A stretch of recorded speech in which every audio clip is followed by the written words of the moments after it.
Et je vais donc laisser la parole au professeur Cédric Schweizer qui va maintenant nous parler des techniques de suivi des glaucomes avancés. Cédric, je te cède la parole. Bien, merci pour l'invitation. Donc, je suis ravi qu'on fasse ce symposium, ce webinaire en commun avec nos collègues de la Société européenne du glaucome. Donc, je vais vous parler du suivi.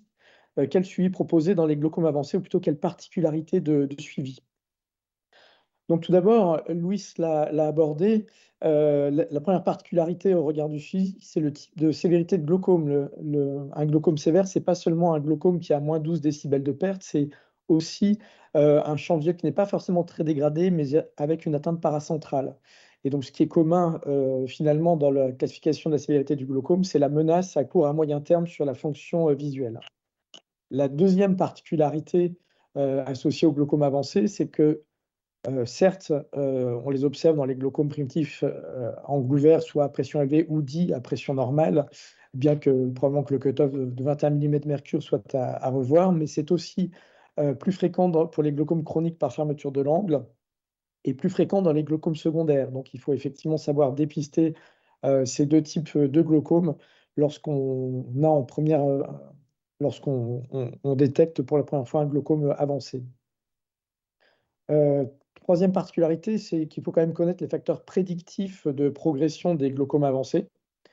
Donc ça, c'est l'étude Haggis, qui est une étude prospective randomisée qui incluait 401 patients et 509 yeux avec un suivi longitudinal assez long de 12 ans, avec un suivi moyen qui était de 7,4 ans dans cette analyse.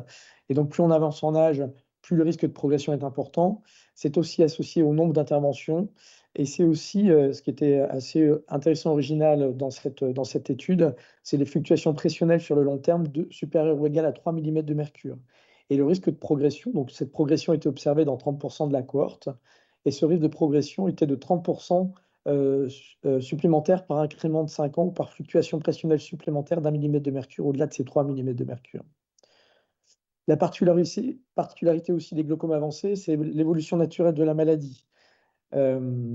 Effectivement, on peut perdre de façon soit linéaire ou plutôt non linéaire les fibres nerveuses rétiniennes, mais ce qui est assez particulier au glaucome et qu'on connaît bien, c'est qu'il existe finalement une décorrélation entre la structure et la fonction. Donc cette corrélation, elle est souvent bonne au stade modéré, et au stade précoce, bien souvent, c'est la structure qui va être altérée parce qu'il y a un phénomène de redondance des fibres nerveuses rétiniennes, alors qu'à l'inverse, au stade avancé, chaque fibre nerveuse rétinienne compte, et cette fois-ci, c'est la fonction visuelle qui sera plus fine pour détecter une progression. Donc il y a une espèce de décorrélation entre la structure et la fonction, et donc dans les glaucomes avancés, ce qui va primer dans le suivi, c'est surtout l'analyse de la fonction visuelle.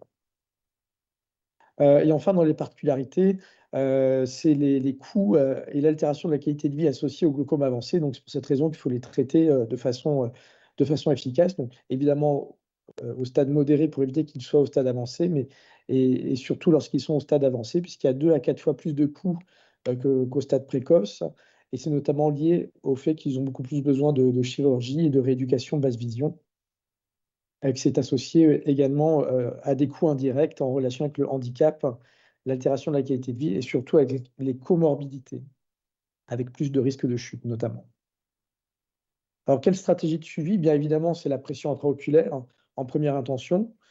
Et comme vous l'a dit Louis auparavant, il y a la notion de pression intraoculaire cible qui doit être plus basse dans les glaucomes avancés.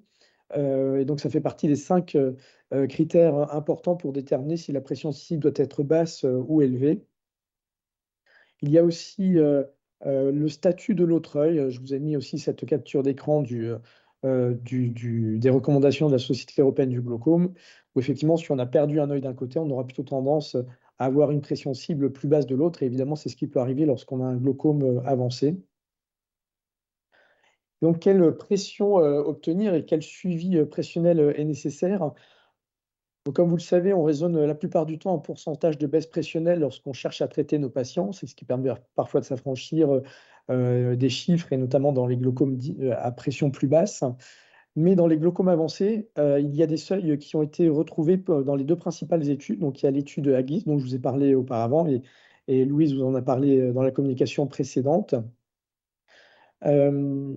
Donc, cette étude montre que lorsque les patients sur un suivi de long terme ont systématiquement des pressions inférieures à 14 mm de mercure, ben, il y a peu de modification de la vitesse de progression. Et lorsque la pression dépassait 17,5 mm de mercure, donc le cutoff a été mis à cet endroit-là, il y avait une accélération de la vitesse de dégradation. Et donc, il y avait une vitesse de dégradation qui était intermédiaire lorsqu'il existait des fluctuations pressionnelles entre 14 et 17,5. Et donc, cette étude a aussi montré que lorsque la pression était systématiquement inférieure à 14 mm de mercure au cours de l'ensemble des vitesses de suivi, eh bien, il n'y avait quasiment pas de changement dans la dégradation du champ visuel. Et donc, le risque de dégradation était majoré lorsqu'on avait des fluctuations entre 14 et 17 mm de mercure. Et donc, il y avait différents pourcentages de visites pour ces niveaux pressionnels. Et évidemment, le risque de dégradation était encore supérieur lorsqu'on dépassait 18 mm de mercure. Il y a l'étude TAGS qui a été effectivement publiée en 2024, mi-2024, qui est une étude à 5 ans, qui se focalisait là aussi sur les glaucomes avancés. C'est une étude prospective randomisée britannique. Les patients étaient, et donc les patients étaient naïfs de traitement, étaient soit randomisés dans le traitement médical, soit dans le bras trabéculectomie avec un suivi à 5 ans. Et donc, de façon intéressante, effectivement, la pression était significativement plus basse dans le bras trabéculectomie. On pouvait s'y attendre, avec des chiffres obtenus qui, comme vous le voyez, correspondent à la littérature, à 12 mm de mercure en moyenne dans le bras trabéculectomie et 14,7 mm de mercure dans le bras médical, avec significativement moins de traitement dans le bras trabéculectomie et une moindre progression, surtout dans le bras trabéculectomie, ce qui signifie que ces 2 points de moins étaient suffisamment significatifs. Il n'y avait pas de différence d'acuité visuelle entre les deux, à 5 ans entre les deux groupes. Il n'y avait pas non plus de modification du score de qualité de vie. Puis évidemment, il y a quelques effets secondaires qui étaient associés à la trabéculectomie, mais finalement pas aussi importants qu'on aurait pu s'y attendre. Autre élément de suivi important, comme je vous l'ai dit, c'est le champ visuel. Parce qu'effectivement, la fonction visuelle devient un élément de suivi particulièrement important lorsqu'il y a moins de redondance des fibres nerveuses rétiniennes. Donc, vous savez évidemment comment ça se passe. C'est un test qui est réalisé par le patient, donc il peut être sujet à des fluctuations de réalisation. Donc évidemment, il faut savoir interpréter toutes ces cartes de déviation et les indices globaux. Pour l'analyse de la progression, il faut toujours, que ce soit pour la structure ou la fonction, analyser en tendanciel et en événementiel. L'évolution tendancielle, c'est les indices globaux, et l'analyse événementielle qui est complémentaire, c'est l'apparition, l'élargissement ou l'approfondissement de déficits. Donc, quelles sont les applications cliniques et forces et limites du champ visuel dans le cadre des glaucomes avancés? Bien, il y a évidemment la courbe d'apprentissage, surtout lorsque les patients sont nouvellement diagnostiqués, avec des champs visuels qui sont peu fiables, notamment les deux premiers tests, et particulièrement dans les glaucomes avancés. C'est notamment lié au fait à la variabilité du test lorsqu'il y a une sensibilité rétinienne qui est très altérée. Et donc, cette étude avait montré qu'il y avait une variabilité importante de la réponse du patient lorsque la sensibilité rétinienne était inférieure à 15 décibels. Donc, on observe que lorsque la sensibilité rétinienne est proche de la normale, lorsqu'on refait le test, eh ben, ça fonctionne. Finalement, les champs visuels sont assez fiables, donc c'est le glaucome débutant à modéré. Et lorsqu'on a des sensibilités rétiniennes très altérées, et on voit qu'à partir de -15, ça se dégrade significativement, ben là, on peut observer des fluctuations pressionnelles qui peuvent brouiller l'analyse et donc retarder le diagnostic de la progression. La particularité aussi, évidemment, c'est que la vitesse de dégradation, elle est pas si rapide que ça, y compris pour les glaucomes avancés, ce qui peut là aussi retarder le diagnostic de la progression chez ces patients. Et donc, il est nécessaire de réaliser plus de champs visuels au cours du suivi, notamment dans les stades, notamment les premières années de suivi. C'est ce qu'a montré l'étude de Schoen en 2008. Plus on réalise de champs visuels la première année, plus on a de chances de détecter une réelle progression par rapport au bruit, par rapport à la variabilité qui sera observée dans les premières analyses notamment. Et là aussi, c'est l'étude Aguise, donc une autre étude, et donc toujours cette cohorte de glaucome avancé, qui montrait que les 3 ou 4 premières années de suivi, il y avait un bruit, et donc il y avait un problème de détection de la progression qui diminue à partir de 5 ans, mais les premières années, c'était significatif. Et donc, lorsque le suivi des champs visuels était très rapproché, ben, on détectait de façon précoce les patients qui s'étaient effectivement dégradés. Et à l'inverse, ceux qui avaient un suivi seulement une fois par an, bien effectivement, la détection de la progression était beaucoup plus retardée. Voilà, et donc il y a aussi ce problème, lorsqu'il y a des pertes de fixation, lorsqu'il y a une altération de la vision centrale, il peut y avoir un problème de délimitation réelle des scotomes.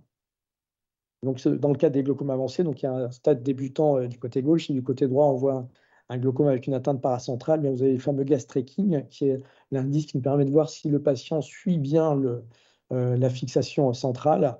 Eh bien, il est souvent perturbé dans les glaucomes avancés. Il faut quand même l'avoir en tête. Ça ne signifie pas que le test est mal réalisé, ça signifie qu'il est moins fiable et que la délimitation du scotome sera un peu moins fiable, d'où la nécessité de réaliser plus de champs visuels.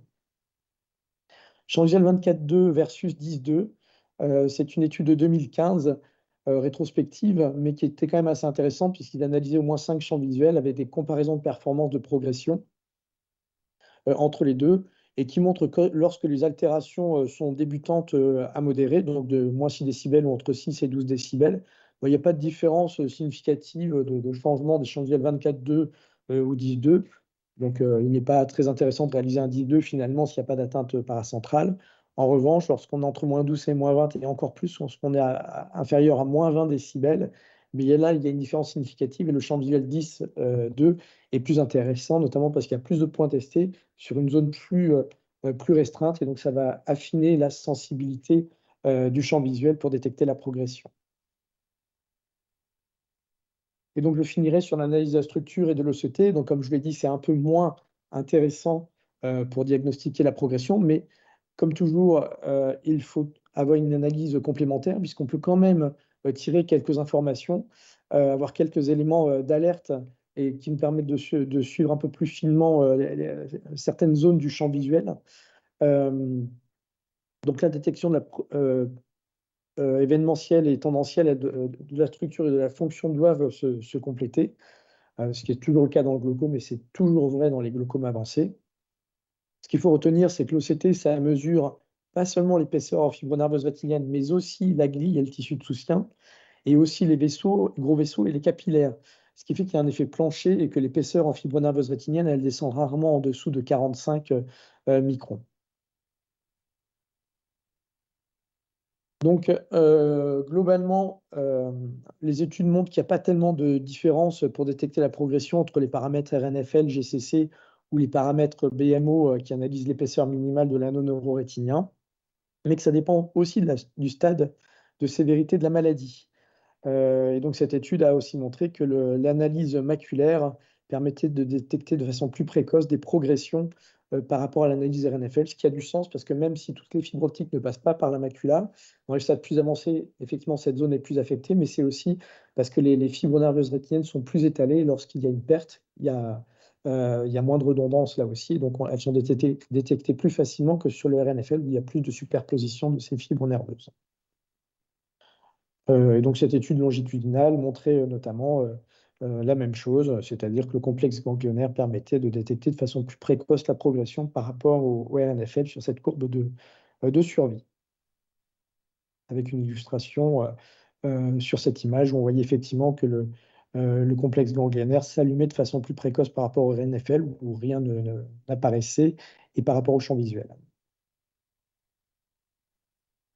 Voilà, donc le GCC, c'est le paramètre qui reste le plus longtemps au-dessus de l'effet plancher par rapport au RNFL et au BMO-MRW, ce que retrouve cette autre image. Et je finirai simplement plutôt sur une perspective où la corrélation structure-fonction reste quand même un enjeu pour nous, même s'il y a une décorrélation en fonction de la sévérité de la maladie. Mais il existe des algorithmes qui sont en train d'être développés pour essayer d'analyser un petit peu plus finement et au niveau en analysant plus finement certaines zones, de façon à mieux corréler la structure et la fonction, détecter de façon plus précoce des progressions. Voilà, donc j'en ai fini et je vous remercie pour votre attention. Merci Cédric, très belle communication. Tu nous as bien rappelé tous les outils de suivi et notamment la place quand même que garde le champ visuel très importante.